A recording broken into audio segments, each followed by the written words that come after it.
Hello दोस्तों, मैं आशुतोष कुमार। आप देख रहे हो सबका नॉलेज यूट्यूब चैनल। बहुत ही इंटरेस्टिंग चैप्टर लेकर आ गए हैं, बहुत इंपॉर्टेंट। यहाँ से हमेशा सवाल बनता ही बनता है। और एलपीजी पॉलिसी के नाम से जाने जाने वाले लिबरलाइजेशन, प्राइवेटाइजेशन एंड ग्लोबलाइजेशन इस चैप्टर का नाम है। शॉर्ट में हम लोग एलपीजी पॉलिसी जानते हैं। यहाँ के बाद ही कंट्री में एक ईरा, एक समय, एक काल बट गया था। जैसे कि हम लोग रिफॉर्म है, तो रिफॉर्म से पहले के बाद को हम लोग जो भी 1950 से लेकर 1990 तक जो समय है उसे बोला जाता है प्री रिफॉर्म ईरा। और उसके बाद पोस्ट रिफॉर्म ईरा 1991 से लेकर अभी तक बात करेगा तो पोस्ट रिफॉर्म ईरा। तो रिफॉर्म के बारे में जानना बहुत ही जरूरी है, क्यों ये रिफॉर्म हुआ था और अगर ये रिफॉर्म न होते तो क्या हुआ होता। पॉलिसी जो हम लोग बनाए थे आज़ादी के बाद, जो 5 ईयर प्लान, तो क्यों नहीं सफल हो पाया। फिर ये भी पॉलिसी सफल नहीं हो पाया था। आप जानते हैं मात्र हम लोग पास 14 दिन का पैसा रह गया था, जो रिजर्व रहता है, फॉरेन एक्सचेंज रिजर्व। तो पैसा जो रखते हैं हम लोग एक्सपोर्ट के लिए, बाहर से मंगाते हैं तो पैसा देते हैं इम्पोर्ट, तो समाप्त हो गया। तो वो नहीं रहेगा तो बाहर से कुछ नहीं मंगा पाएगा। इंडिया में तो कितना प्रोडक्शन होता है हम लोग जानते थे। इस प्रकार से खाने के लिए पैसा नहीं था, इसीलिए भारत क्या की सीधे गई थी कहाँ पे, वो क्या नाम है उसका, वर्ल्ड बैंक और इंटरनेशनल मॉनेटरी फंड, उनके पास गई, बोली कि हमें पैसा दीजिए।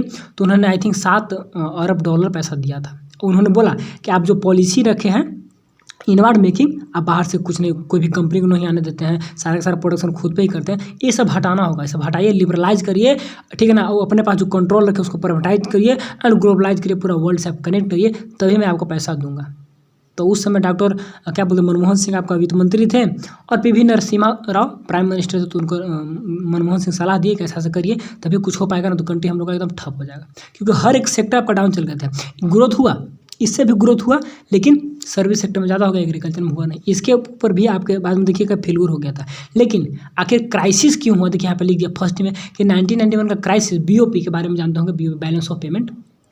बैलेंस ऑफ पेमेंट आपका क्राइसिस कर गया था। अब बैलेंस ऑफ पेमेंट क्या होता है कि एक्सपोर्ट इंपोर्ट का जो लेन देन होता है ना, तो उसमें सब कुछ लेखा जोखा सरकार के पास रहती है कि एक साल में कितना हम लोग बाहर से कर रहे हैं, कैसे क्या कर रहे हैं। तो उसमें क्राइसिस कर गया था, हम लोग ज़्यादा बाहर से मंगवा रहे थे, यहाँ से भेजने के लिए तो कुछ था नहीं, पैसा भी नहीं था कि और खरीद पाते बाहर से भी, तो बहुत क्राइसिस हो गया था। तो बाकी डिटेल में बुक में लिखा हुआ सब अच्छे से, लेकिन अब हम लोग डायरेक्ट फोकस करेंगे। और क्यों ये फिल्म, इसके ऊपर बहुत कहानी, इसको पढ़िएगा तो बहुत डीप में चला जाएगा, बहुत लंबा चौड़ा कहानी है। लेकिन हम लोग जो नोट्स के अकॉर्डिंग चलेंगे, बहुत ही इंपॉर्टेंट नोट्स रहता है, तो इसको आप जरूर पढ़िएगा। एक बार मैं पढ़ देता हूँ, उसके बाद आप खुद से पढ़िएगा, इसको टेलीग्राम पर मैं सेंड कर दूँगा, ठीक है। चलिए बिना टाइम वेस्ट किए हुए, वही क्राइसिस बोले, कौन सा क्राइसिस, तो याद रखिए BOP crisis, balance of payment crisis हो गया था। यानी कि ज़्यादा हम लोग बाहर से क्या करवा रहे थे, यहाँ पे इंपोर्ट करवा रहे थे और पैसा भी नहीं बचा था कि और इंपोर्ट करा, मात्र 14 दिन का खाने का पैसा ही बचा था, इतना ही में काम करना था।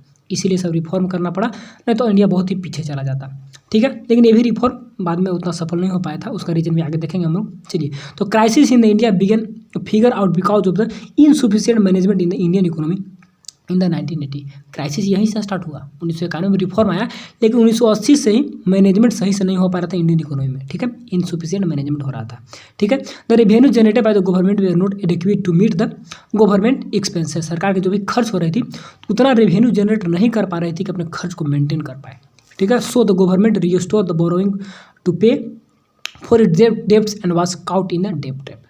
तो उतना तो रेवेन्यू जनरेट नहीं कर पा रही थी, इसलिए क्या किए, बाहर से लोन लेना स्टार्ट किए और लोन ली, और लोन लेते हुए डेब्ट कर्ज के जाल में फंस गई थी। और उस कर्ज के जाल में फंसना ही क्राइसिस हो गया था कि सरकार के पास कुछ पैसे नहीं बचे। यहाँ पे कुछ प्रोडक्शन नहीं हो रहा था, प्रोडक्शन होगा कैसे, नया नया टेक्नोलॉजी ही नहीं आ रहा था, बाहर से कोई कंपनी नहीं आ रही थी, रोजगार ही नहीं मिल पा रहा था, तो बहुत ही दिक्कत हो गया था, ठीक। क्योंकि हम लोग बांध के रखे थे ना, हम लोग क्या बोलते हैं, ओपन इकोनॉमी नहीं था, हम लोग क्लोज इकोनॉमी था, ठीक है। 1990 से 1950 से 90 के बीच में, ठीक है। जाके हम लोग 7th 5 year plan I think उसमें एडोप्ट किया गया था, 7 को प्लान हुआ था वहाँ पर।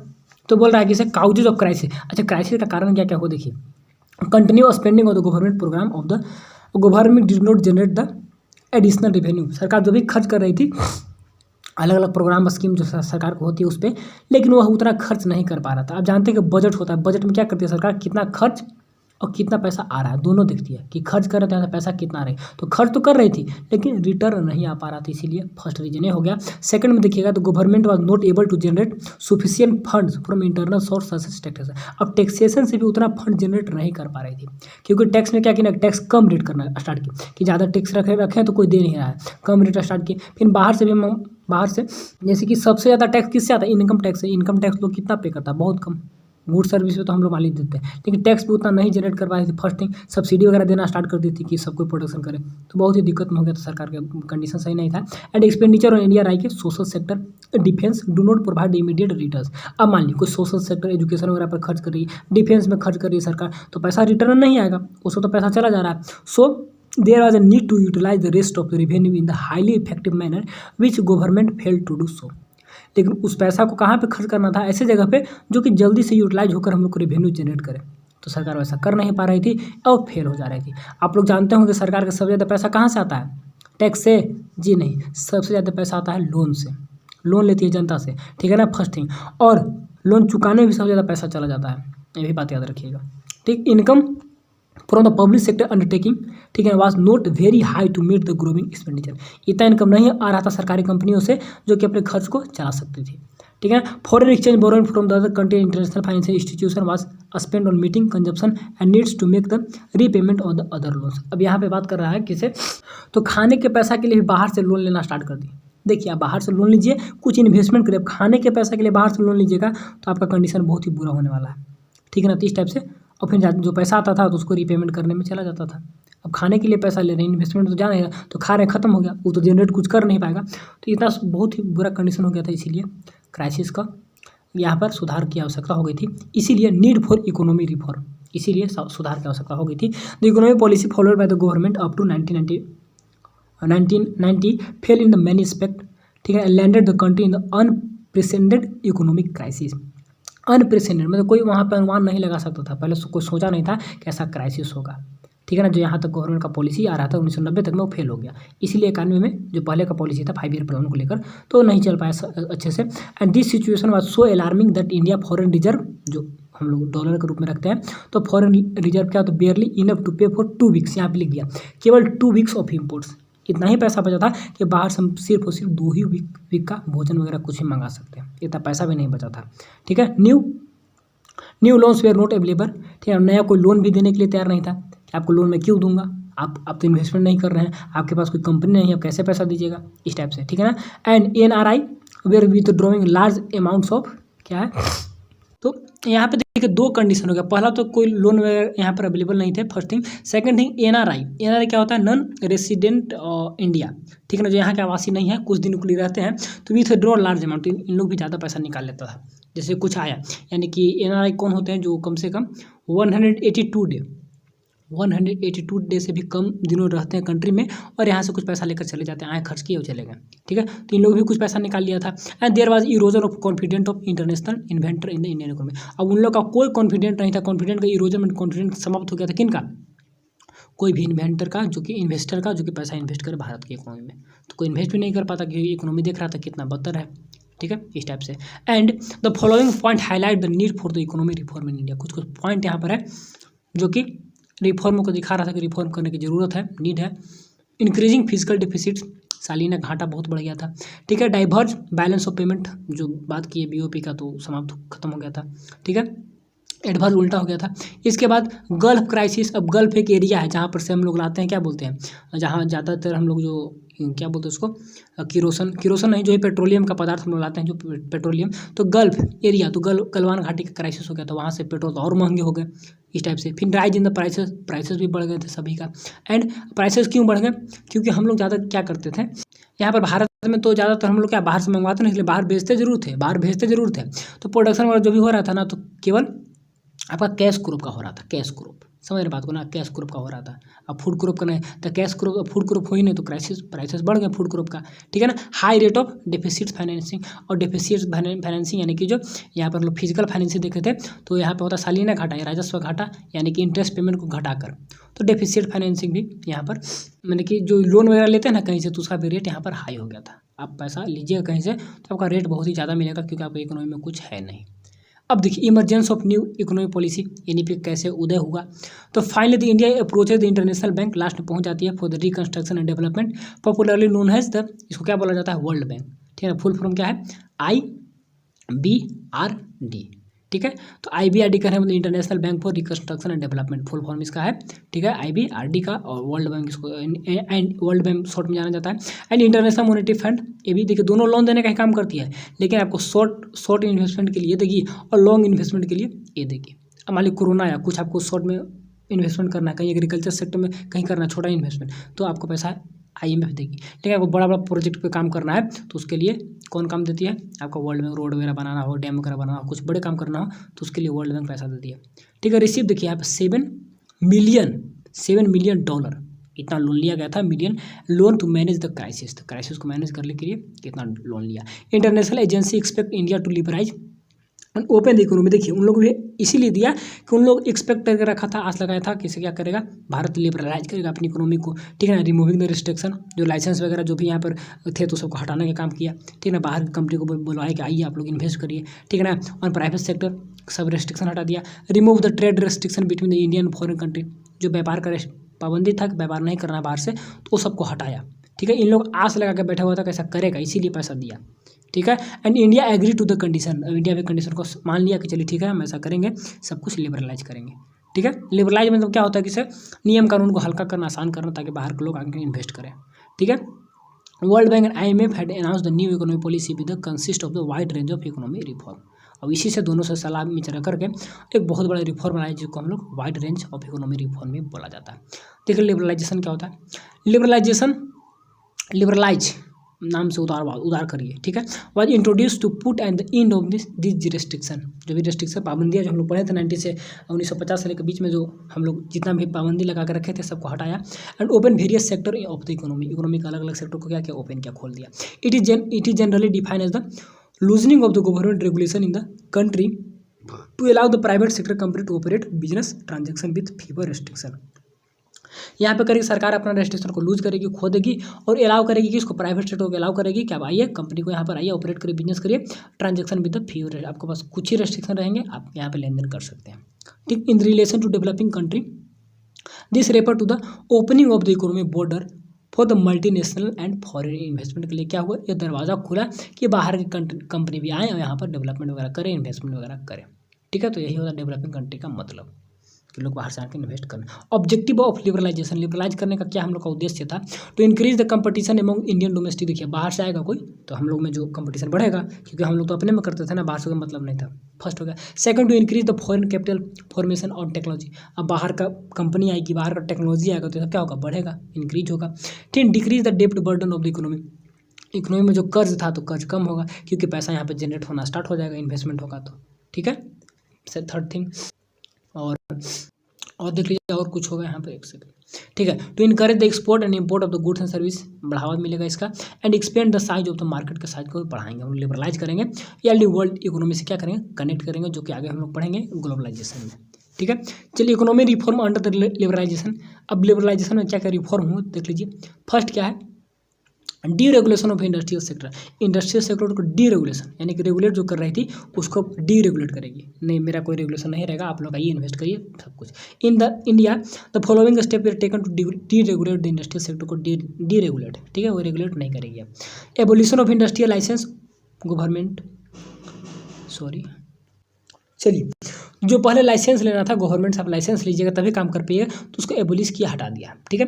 एबोलिशिंग the licensing requirement of the all industry except the 5 industry, देखिए ऑब्जेक्टिव बनेगा 5 इंडस्ट्री को छोड़कर सभी पे लाइसेंस हटा दिया। कौन कौन इंडस्ट्री थे जिनको छोड़कर, लिक्विर कहने का मतलब कि जो शराब वगैरह, सिगरेट, इसके बाद डिफेंस इक्विपमेंट, ठीक है ना, इंडस्ट्रियल एक्सप्लोजन, बम वगैरह के बारे में, फिर डेंजरस केमिकल्स, और उसका क्या है फार्मास्यूटिकल्स, ठीक है, दवा का नाम होता है, तो फार्मास्यूटिकल्स, तो दवा वगैरह पे जो है ना डेंजरस वगैरह इस पे कहेगी नहीं, ये 5 चीज़ हम रखेंगे। कौन कौन हो गया आपका, लिक्विर हो गया, सिगरेट, इसके बाद defence equipment, industrial explosion and dangerous chemical and pharmaceuticals, तो याद रखिएगा। याद नहीं भी रखिएगा तो आपको लिखने के लिए देगा नहीं, 5 इंडस्ट्री याद रखिएगा, इस सब पे लाइसेंस रखी थी, बाकी पे लाइसेंस हटा दी थी, ठीक है। तो ये हम लोग क्या देख रहे हैं, डी रेगुलेशन, और कैसे कैसे रेगुलेशन को कम किया पड़ा।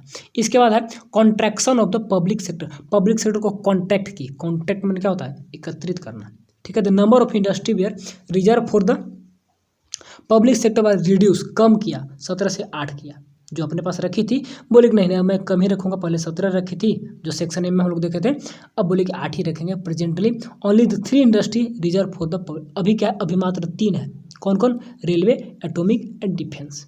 ये तीनों में किसी को इंटर नहीं करने देगा, ठीक है। डिफेंस पे धीरे धीरे बांटने लगा है, लेकिन एटॉमिक और रेलवे अभी भी हाथ में है। लेकिन 3 याद रखिएगा कि 3 इंडस्ट्री पे अभी फुली रूप से इसका कंट्रोल है, ठीक है। चलिए इसके बाद D reservation of production area. Production area को डी रिजर्व किया, पहले रिजर्व था कितना ही एरिया आपको करना है, नहीं अब छोड़ दिया जहाँ पर करना है। Production which were early reserve for the SSI, और क्या है इसका फुल फॉर्म देखते हैं, वेयर डी रिजर्व, यानी कि जो, तो SSI क्या था आपका? स्मॉल स्केल इंडस्ट्री शायद होगा ना। तो production which were early reserve for small scale industry were dereserve, उन लोग के लिए रिजर्व था कि केवल इन्हीं लोग प्रोडक्शन करेगा, अब उसको डी रिजर्व किया, अब कोई भी इसका प्रोडक्शन कर सकता है। इसके बाद expansion of production capacity, production capacity को बढ़ाया गया, जैसे कि the producer are allowed to expand their production capacity according to the market demand, ठीक है। जितना मार्केट का डिमांड होता है प्रोडक्शन करिए, आप पे कोई रोक नहीं रहेगा। The need for the licensing was एबोलिश्ड, हटा दिया गया था।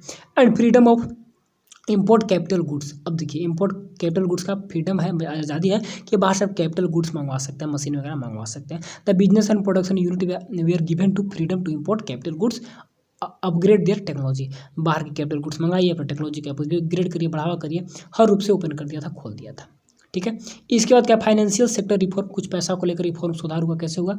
It includes the financial institution such as the commercial bank, ठीक है ना, investment bank, stock exchange operation and foreign exchange में कुछ चेंजिंग इन लोग लाया था। कैसे कैसे हम लोग पढ़ेंगे, CRR SLR, इसे में बढ़ाना घटाना होता है रेट को, ताकि लोगों के पास पैसा ज़्यादा हो। सिक्योरिटी को RBI खरीदेगी तो क्या होगा, लोगों के पास पैसा जाएगा तो लोग मार्केट में एक्सपेंड करेगा सब कुछ, ठीक है।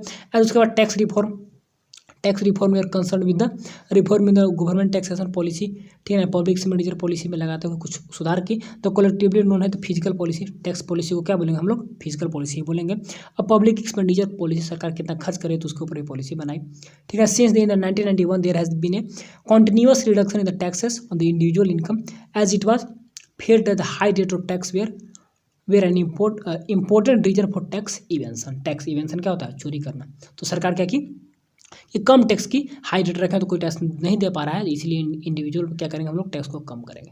और इसी के कंडीशन ये सब खराब होने का रीजन भी है।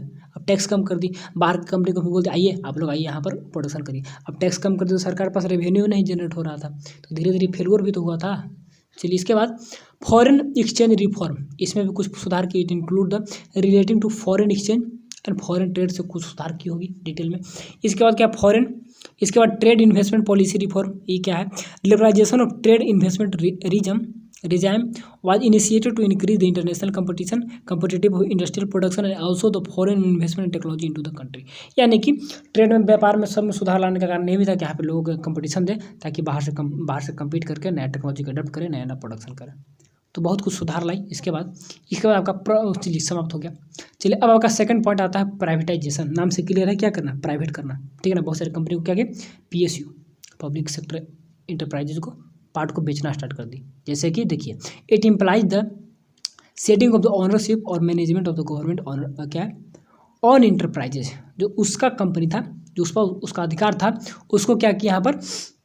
तो उसको सेडिंग करने मतलब बचाना होता है। तो बोली कि अब नहीं रखता हूँ, अब आप लोग के लिए सबको सेंड करता हूँ, तो बचाना। It imply the ceding of ownership और management of government on enterprise, यानी कि सरकार के पास जो अपने पास कंपनी थी तो वहाँ पर ये लागू होता है, वहीं भी अप्लाई होता है। कौन? प्राइवेटाइजेशन। कैसे? तो government policy are converted into private company. जो भी इसकी कंपनी थी उसको प्राइवेट कंपनी में कन्वर्ट करना स्टार्ट की, कन्वर्ट कर दी, ठीक है। Privatisation of the public sector enterprises by selling off a part of equity और PSU to the public is known as disinvestment. बहुत अच्छा पॉइंट है कि डिसइन्वेस्टमेंट क्या होता है? तो सरकार अपना कुछ पार्ट को क्या करती है? बेच देती है, बाहर जनता में लोगों में बेच दी, ठीक है ना। बेचने से क्या होता है कि कुछ ही पार्ट को बेची, या पूर्ण रूप से भी बेच सकती है, ठीक है, दोनों काम कर सकती है। तो कुछ पार्ट बेचेगी तो चलिए यहाँ पे सरकार का भी रहा कंट्रीब्यूशन और आपका प्राइवेट सेक्टर, दोनों का कंट्रीब्यूशन इसमें रहा। ऐसा, और कभी कभी तो पूर्ण रूप से बेच देती है, जैसे कि हाल ही फिलहाल में एयर इंडिया को पूर्ण रूप से बेच दी, तो भी आपका डिसइन्वेस्टमेंट का ही पार्ट होता है, ठीक है। उसके बाद ग्लोबलाइजेशन, बहुत इंटरेस्टिंग लास्ट टॉपिक आपका है कि वर्ल्ड से कैसे हम लोग कनेक्ट करें, कैसे इंटीग्रेट करें। इट मीन्स क्या होता है? It means integration of economy of the country with the whole world, पूरा हम लोग दुनिया से जुड़ेंगे, उसी को क्या बोलते हैं? ग्लोबलाइजेशन बोलते हैं। Globalisation encourage the foreign trade व्यापार का बढ़ावा होगा, private and institutional foreign investment, ये सब आएंगे जब ग्लोबलाइजेशन होगा। तो अनग्लोबलाइजेशन जो कॉम्प्लेक्स फेनोमेना, ठीक है ना, it is the outcome of the sets of various policy that are aim and transforming the world towards the greater independence and integration. देखिए क्या बोलते हैं, इस लाइन को अच्छे से समझिए। कह रहा है ग्लोबलाइजेशन एक कम्प्लेक्स फेनोमेना है, जटिल फेनोमेना है, प्रोसेस है, ठीक है ना, as it is the outcome of the sets of various policy. ये ग्लोबलाइजेशन कैसे आया, बहुत सारे पॉलिसी का रिजल्ट, बहुत सारे पॉलिसी बना, उसके बाद यह यहाँ पे आउटकम बाहर आ पाया, ठीक है ना। That are the aim, policy का एम क्या था, transforming the world towards the greater independence and integration. World को चेंज करना था कि वर्ल्ड क्या हो, आज़ाद हो, अब इंटीग्रेट हो, एक दूसरे से जुड़ जाए, तो उसी का ग्लोबलाइजेशन हम लोग बोलते हैं, ठीक है। इसके बाद आउटसोर्सिंग, आउटसोर्सिंग आज जानते हैं कि सबसे इसका बेस्ट एग्जाम्पल क्या है, कॉलिंग, कॉल बाहर बाहर कंपनी क्या करती है, अब इंडिया को हिंदी बोलता है, ठीक है, तो अब अमेरिका में तो चाहिए ना भारत का ग्राहक, तो अमेरिका क्या करेगा, कॉल सेंटर खोलेगा, उसमें हिंदी बोलने वालों को एडप्ट करेगा। या हम लोग बाहर के कंपनी है कोई, तो क्या करेंगे, वहाँ के पर्सन को यहाँ पे कॉल सेंटर के लिए एडप्ट करेंगे ताकि वहाँ के लोगों से वो बात कर सके, ठीक है। तो ये बहुत आउटसोर्सिंग आ गया। आउटसोर्सिंग क्या होता है, this is one of the important outcome of the globalisation process, ठीक है। ग्लोबलाइजेशन प्रोसेस का सबसे बड़ा, सबसे इंपॉर्टेंट आउटकम इन आउटसोर्सिंग। देखिए आउटसोर्सिंग में होता क्या है, एक company hire regular services from external sources, बाहर से कोई खरीदती है दूसरा देश का कोई भी व्यक्ति को, and mostly from the other country, ठीक है, दूसरे जगह से, which was previously provided internally from with in the country, जो कि पहले वह सलाहकार के रूप में कुछ भी इंटरनल मैटरनल के रूप में कुछ काम कर रहे होंगे, तो उनको खरीदती है, लेती है वहाँ से, ठीक है, from the country, like the legal adviser, company services, advertisement, security, is provided by the respective department of the company. कहने का मतलब, तो जो जिन व्यक्ति को लेगा एज आउटसोर्सिंग के रूप में, तो वे पहले कुछ ना कुछ होंगे इंटरनली, तब बाहर के कुछ देश यहाँ से लेके किसी को नहीं ले जाएगा, वो कुछ ना कुछ अंदर में होंगे काम करते वक्त, काम करते हुए, तो इसीलिए उनको ले जाता है कंपनी, ठीक है। या हम लोग भी किसी को बाहर से रखेंगे अपने कंट्री में, चाइना कोई व्यक्ति को रखेंगे, तो वहाँ से एक्सपर्ट होना चाहिए, कुछ ना कुछ काम करने वाला, तो ये आउटसोर्सिंग बहुत बड़ा है। आप इसके डिटेल में पढ़िएगा, नेट वगैरह सर्च करके तो डिटेल मिल जाएगा। और यहाँ पे आपका वर्ल्ड ट्रेड ऑर्गेनाइजेशन का बात तो कहना ही नहीं है, बहुत ही मतलब कि अच्छा है। इससे पहले आपका गेट था, ठीक है। तो कह रहा है कि sir WTO was founded in the, date पूछेगा आपसे तो 1951 रखिएगा। इसके बाद the successor organisation of the general agreement on trade and traffic, यानी कि गेट का सक्सीजर ऑर्गेनाइजेशन, यानी कि गेट के बाद यही आया था वर्ल्ड ट्रेड ऑर्गेनाइजेशन, जो कि पूरा कंट्री में जो व्यापार हो रहा है तो व्यापार को देख रेख करेगी। और फिर इसका गेट का भी स्थापना, देखिए get was established in the 1948, 1995 बाद में आया था आपका WTO, ठीक है, within the 23 country as a global trade organisation to administer all the multilateral trade agreement by providing equal opportunity to all the country in the international market for trading purpose. सारे को बराबर opportunity मिलेगा, आप क्या करें, world market में आकर trade करें, व्यापार करें, तो उसमें सपोर्ट करते थे कौन, गेट, ठीक है। स्टार्टिंग में 23 कंट्री में ही इसका एग्रीमेंट वगैरह था। चलिए WTO was expected to establish a rule based on the क्या है, trade regime in which the nation can not place the arbitrary restriction on the trade.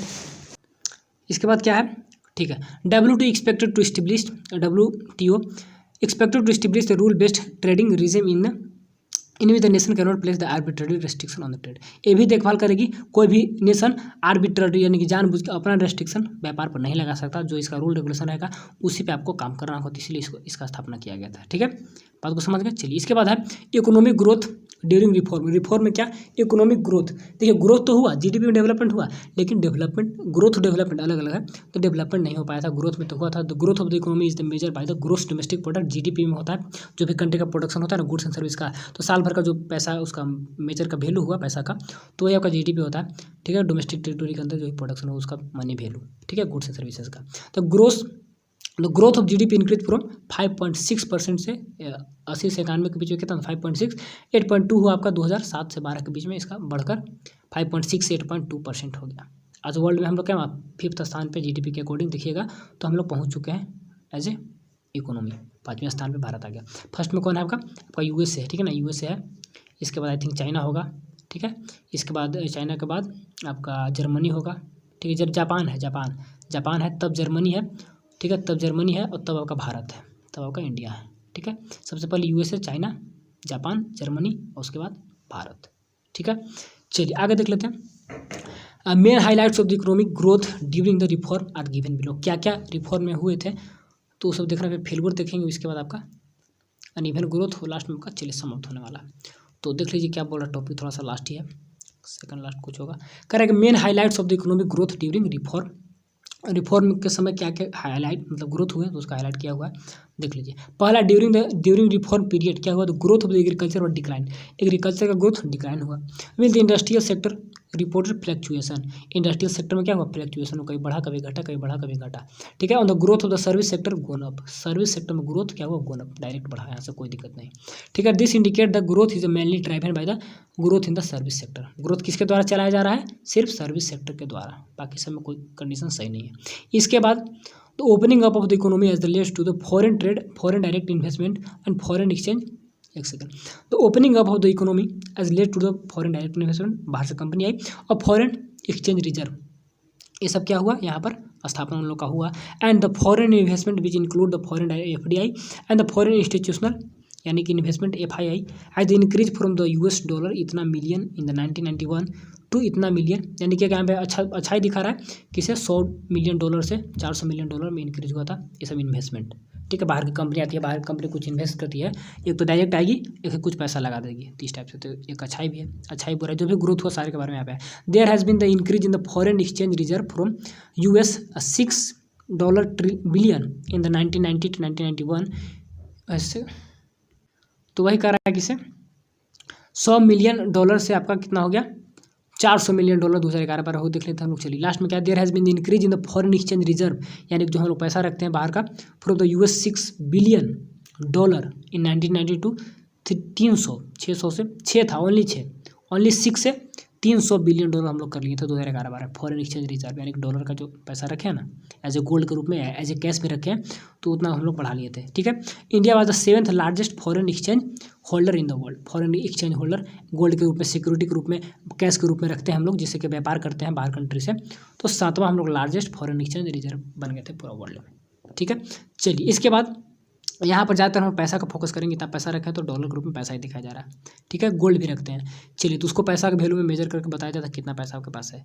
India is the seen as the successful exporter of the auto parts, ठीक है ना। अब देखा गया कि भारत क्या है, सक्सेसफुल एक्सपोर्टर है किसका, ऑटो पार्ट्स, इंजीनियरिंग गुड्स, ठीक है ना, and IT software, textile in the reform period.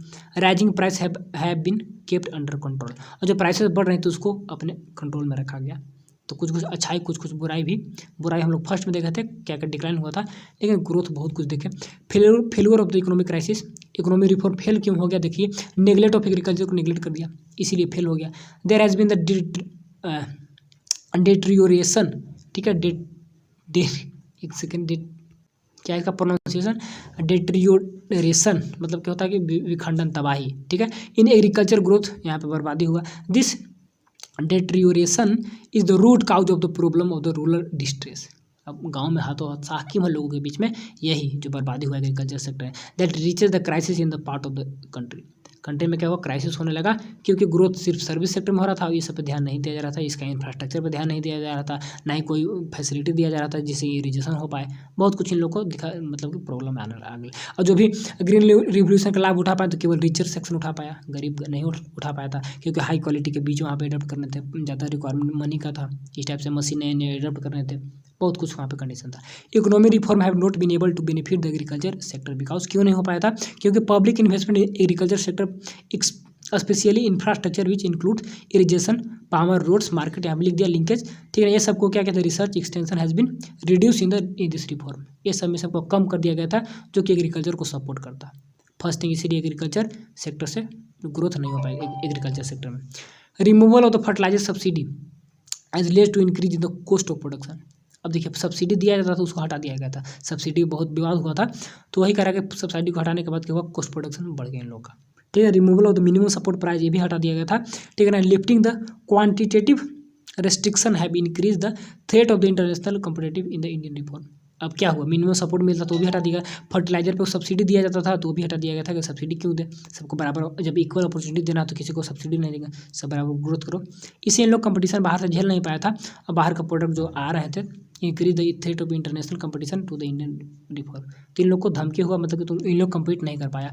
And export oriented policy strategy agriculture है शिफ्ट फ्रॉम, देखिए दे दिया production of domestic market toward production of the export market. अब हम लोग एक्सपोर्ट ओरिएंटेड थे, केवल बेचने पर ध्यान दे रहे थे, ठीक है ना। इस टाइप का पॉलिसी में क्या हुआ कि जो हम लोग केवल डोमेस्टिक प्रोडक्ट नहीं, शिफ्ट फ्रॉम डोमेस्टिक प्रोडक्ट से कहाँ पे चले गए थे, toward the production for the export of the focusing on the cash crop. अब घरेलू प्रोडक्शन नहीं करना, को बाहर बेचना है, इस पे फोकस किए, तो इसीलिए ठीक है ना। लाई मतलब के वजह में production of the food grain के वजह में हम लोग कैश क्रॉप उगाना स्टार्ट कर दिए थे, तो इस कारण भी डिक्लाइन हुआ। ठीक है, इसके बाद क्या, uneven growth in industrial sector. Industrial sector में क्या हुआ, फ्लक्चुएशन हो रहे थे, uneven growth. Industrial sector raises the uneven growth during this period. ठीक है, this is because decrease in the demand of industrial product due to various reason. अब देखिए क्या क्या रीजन था जिससे कि इंडस्ट्रियल प्रोडक्ट का डिमांड कम हुआ। फर्स्ट क्या, cheaper imports have decrease the demand for the domestic industrial goods. अब बाहर के सामान सस्ते आ रहे थे इंग्लैंड से बनकर, तो यहाँ के सामान तो हैंडमेड थे तो महंगे हो जाते थे, तो इसीलिए कोई नहीं खरीदता था। देर बाद inadequate investment in infrastructure facility such as the power supply. Electricity वगैरह मतलब कि सही से सुविधा उन लोगों के पास नहीं दिया गया था। ठीक है, इनएडिक्वेट इन्वेस्टमेंट हुआ था इंफ्रास्ट्रक्चर में इंडस्ट्री के लिए। एंड एक बात और है कि developing country like the India still does not have the access to develop country. ठीक है, market because of the high non traffic barrier. Correct, developing country जैसे कि भारत हो गया, तो does not access to develop country market, पर country access में का पहुंचना, तो कंट्री मार्केट तक जो डेवलप कंट्री है उनके मार्केट तक नहीं पहुंच पाता था। क्यों नहीं, हाई नॉन टैरिफ बैरियर, क्योंकि बाहर के कंट्री बैरियर लगा कर रखे थे। हम लोग लिबरलाइज कर दिए थे, आइए यहाँ पे बिजनेस करिए, लेकिन बाहर के कंट्री लिबरलाइज नहीं किया था, तो हम लोग वर्ल्ड मार्केट से भी कनेक्ट नहीं हो पाए थे। अदर रीजन, कुछ अदर रीजन है, लास्ट ही रीजन देख लीजिए जिसको भी कह रहा है कि in addition to above mention failure reason the other drawback of the LPG policy भी कुछ और थे। It led to the urban concentration of growth process, केवल शहर पे ध्यान दिया। It encourage the economic colonialism, it encourage the economic colonialism, यानी कि उपनिवेश को बढ़ावा दिया। जो जैसे कि ब्रिटेन का कोई आ रहा है मटेरियल तो कॉलोनी के रूप में, तो उसी का ध्यान दे रहा था, यहाँ पे ध्यान नहीं दे रहा था। ठीक, it resulted in the spirit of क्या, कंज्यूमरिज्म।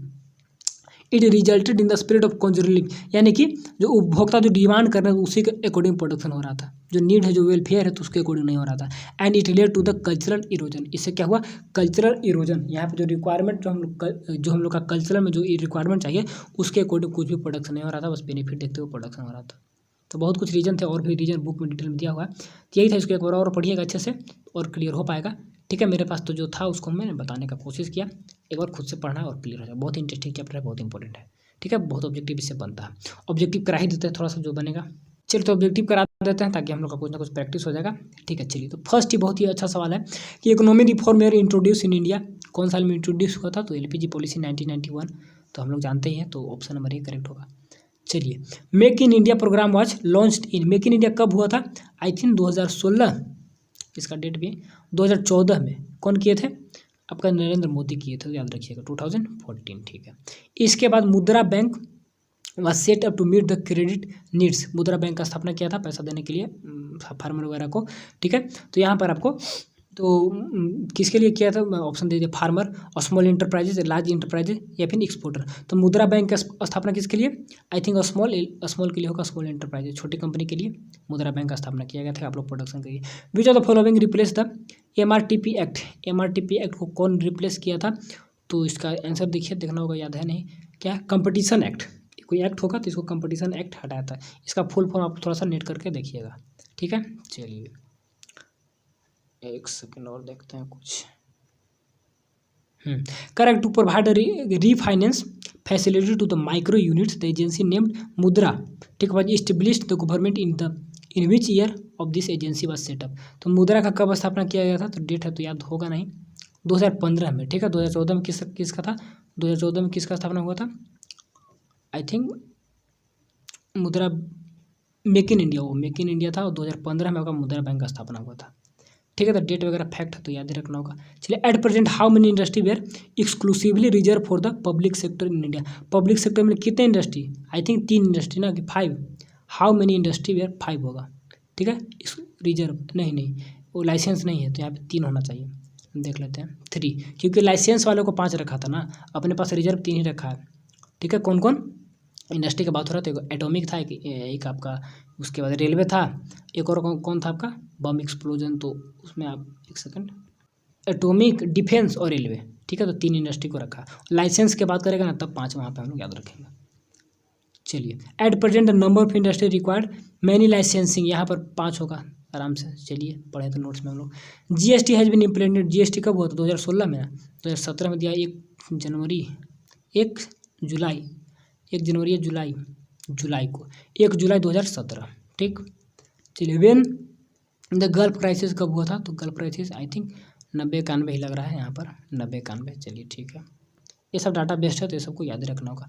चलिए how much loan was provided by the World Bank and IMF during the 19 to bail the Indian out of the crisis, crisis से बाहर निकलने का अपना बेल, जो बेल में है तो बेल से बाहर निकले, तो कितना डॉलर, तो $7 बिलियन होगा I think, option number C ही करेक्ट होगा। इतना लोन वहाँ से इन लोगों ने लिया था। ठीक है, उसके द्वारा दिया गया था, भारत लिया था। How many industry licensing is still necessary, अभी कितना है, how many industry licensing is still necessary, तो 5 था, तो यहाँ पे कितना 6, अभी तो हम लोग 5 देखे थे, नोट्स में 5 था, यहाँ पे क्या बोल रहा है देख लेते हैं।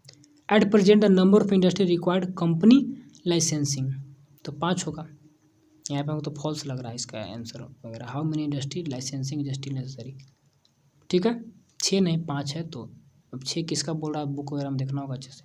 How many industry way require entirely reserve for the public sector, तो यहाँ पर भी 3 था, 4 कैसे, आंसर कितना 2, सब में के कम कर दिया, यहाँ पर था आपका 5, तो यहाँ पे 6 लिख दिया। यहाँ पर आपका था कितना, how many industry are entirely reserve for the public sector, के लिए पूर्ण रूप से रिजर्व कितना, 2 नहीं 3 है।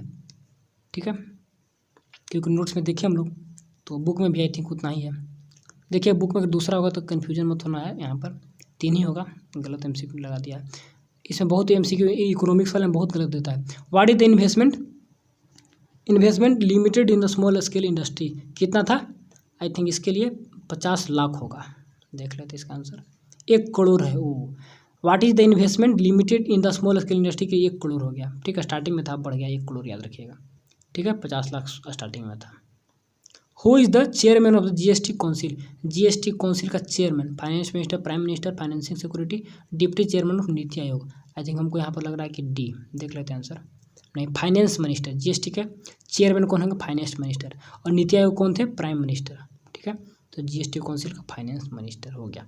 चलिए India met with economic crisis the 1991 as the let fail to repay the its loan from abroad, होगा ना, बोरोइंग होगा I think, borrowing from abroad. ठीक है, इसके बाद अब क्या है यहाँ पर, deficit is the excess of expenditure borrowing over the income. ठीक है, यानी कि खर्च ज़्यादा करते हैं, इनकम कम आता है, तो उसको हम लोग डिफिसिट यानी घाटा बोलते हैं। ठीक है, to the overcome the crisis the India approaches IMF and world bank for loan होगा। ठीक है, सिंपल है। चलिए physical policy refer to the revenue expenditure revenue policy of the government to achieve the development in the country, तो यहाँ पर क्या था इसका आंसर, देखिए बैलेंस करने के लिए। ठीक है, इसके बाद trade policy reform related to the removal of export duty, and यहाँ पर देखना ही होगा increase India competitive position, trade policy को क्या हटा दिया गया था, बाकी इंडिया के जो व्यापार लोग हैं उनमें कंपटीशन हो सके। ठीक है, India has the become important destination for the global since reform, India has become the important destination for global market outsourcing. Oh global outsourcing का भारत क्या हो गया, एक लक्ष्य, मतलब कि एक लक्ष्य बन गया, लोग यहाँ पे देखते हैं आउटसोर्सिंग के लिए। ठीक है, जब से रिफॉर्म हुआ तब से ही, क्योंकि रिफॉर्म के बाद ही हम लोग वर्ल्ड से कनेक्ट हो पाए। The trade between 2 countries called क्या होगा, balance of trade, bilaterally trade 2 country के बीच में बायलैटरल। चलिए industrial sector was experience, industrial sector fluctuation in the growth. ठीक है, बुक में हम नोट्स में पढ़े थे इसको। ट्रू और फॉल्स देख लीजिए, the crisis led to the rise in the price of the essential goods, true होगा। ठीक है, इसके बाद the Reserve Bank of India announce new economic policy as the condition to support the Indian economy, क्या Reserve Bank of India announce the new economic policy as the condition to support, true होगा। False है, Reserve Bank of India, RBI mistake है, RBI कैसे की थी, तो government की थी ना, इसीलिए फॉल्स हो गया। अच्छा आगे देख लीजिए, correct opening of the economy by removing the restriction खोल को, सॉरी इकोनॉमी को ओपन किए, रेस्ट्रिक्शन को हटाकर, on the private sector is called, क्या होगा, प्राइवेटाइजेशन होगा। यहाँ पे क्या लिखे, तो ग्लोबलाइजेशन, तो फॉल्स हो गया। ठीक है, चलिए 26 industrial licensing was abolished on the product except those which are important from the profit point of view, तो आई थिंक यहाँ पे क्या बोल रहा है, तो बोल रहा है किसी इंडस्ट्रियल लाइसेंसिंग वाज एबोलिश्ड, उसको हटाया गया था। ऑल द प्रोडक्ट एक्सेप्ट छोड़ कर किनको, those which were important from the क्या प्रॉफिट पॉइंट ऑफ व्यू, जहाँ से प्रॉफिट आ रही थी सरकार को, तो वे सब पे रखी थे लाइसेंस, बाकी को हटा दी थी, तो ऐसा बात है नहीं, वो तो सोशल वेलफेयर को देखते हुए रखी थी। डिफेंस में कहाँ से प्रॉफिट हो रहा है। चलिए तो rupee was devaluated to the reserve of the balance of payment crisis, तो ट्रू होना चाहिए, ट्रू है, पैसे का वैल्यू कम करना है ताकि बैलेंस ऑफ पेमेंट का हो बरकरार हो जाए। ठीक है, बैलेंस ऑफ पेमेंट पढ़िए क्लास 12 में अच्छे से, चैप्टर 1 है। द प्राइवेट कह रहा है कि the private ownership is capable of utilising capital and other resources more efficiently. True होगा, प्राइवेट कंपनी वगैरह तो अच्छे से करती है। ठीक है, GATT is the successor to WTO, तो फॉल्स होगा, उल्टा लिख दिया, WTO is the successor of GATT. ठीक है, उत्तर देगा। Open up the economy result in the rapid increase in the FDI in foreign exchange reserve, तो आई थिंक ट्रू होना चाहिए, ट्रू, दोनों का खुले तो बढ़ गया सब कुछ। चलिए मैच 2 कॉलम देख लीजिए। चलिए लिबरलाइजेशन है, इसके बाद क्या क्या है सब कुछ यहाँ से हम लोग मिलाएंगे। ठीक है, लिबरलाइजेशन है, प्राइवेटाइजेशन कहाँ से कहाँ मिलेगा सब तो देखना होगा। ग्लोबलाइजेशन है, टैरिफ है, सब कुछ। ठीक है, तो देखिएगा एक बार बनाकर, बनता है तो अच्छी बात है, नहीं बनता है तो सारे को क्या करना है, यहाँ से इसको आंसर देखकर पढ़ लेना, सारे को याद कर लेना है। ठीक है, आई थिंक। चलिए तो क्या है फर्स्ट में देख लीजिए। चलिए liberalisation removing the restriction on the private sector हो गया। प्राइवेटाइजेशन मतलब क्या होता है, reducing the role of the government. Globalisation removing the trade restriction. ठीक है, सब कुछ देख रहे हैं, removing the restriction on the private sector तो लिबरलाइज कर दिया, फिर reduce the role of government privatise कर दिया, and remove the trade restriction हटा दिया, तो क्या हो गया आपका ग्लोबलाइज हो गया। ठीक है, चलिए इसके बाद दोनों जगह रिस्ट्रिक्शन रिमूव हो रहे हैं, एक प्राइवेट सेक्टर है, एक आपका है कि गवर्नमेंट हटा दे रही ट्रेड रिस्ट्रिक्शन। इसका टैरिफ बैरियर क्या होता है, imposing the excise duty on the imports. इसके बाद non tariff barrier, fixing the quota restriction quota. इसके बाद introduction of the new economic policy 1991। फिर इसके बाद क्या है, implementation of the GST in India जुलाई में 1 जुलाई 2017। फिर लास्ट में क्या है, नवंबर 2016। ठीक है, डीमोनेटाइजेशन टू डीमोनेटाइजेशन पैसा का जो क्या होता है, हम लोग डीमोनेटाइज किए थे, चेंजिंग किए थे नोट्स को, तो उसी को बोला डीमोनेटाइजेशन करना। ठीक है, जो पैसा को बंद कर दिया गया था 500 1000 को नोट्स को 2016 में। फिर क्या है, SGST और IGST यानी कि collected on the intra state sale और collected on the inter state sale. तो यहाँ पे देखिएगा तो SGST क्या होगा, GST तो जानते हैं, S मैंने स्टेट के लिए हो गया। ठीक है ना, तो SGST यानी कि एक आपका होता है एक स्टेट, एक आपका आई किसके लिए, आई फॉर इंटरनल। तो आई थिंक इसका देखना होगा, नेट पे सर्च करके आई इंटरनल इंटर स्टेट, इंटर है या स्टेट, केवल स्टेट के बीच में जो कलेक्ट किया जा रहा है। ठीक है, स्टेट मैंने केंद्र समझिए, इसके मैंने स्टेट समझिए, स्टेट मैंने राज्य, इन दोनों के बीच का टैट यहाँ पर GST के बारे में बोल रहा है। ठीक है, चलिए तो काफ़ी बड़ा वीडियो बन गया और काफ़ी लॉन्ग चैप्टर भी था, सब कुछ MCQ भी देख लीजिए, इसको पढ़ भी लिए, समझ भी लिए, बाकी एक बार सारे को रिवीजन करके आपको रिकॉल करना होगा। ठीक है, चलिए तो all the best and thanks for watching, keep learning, keep supporting.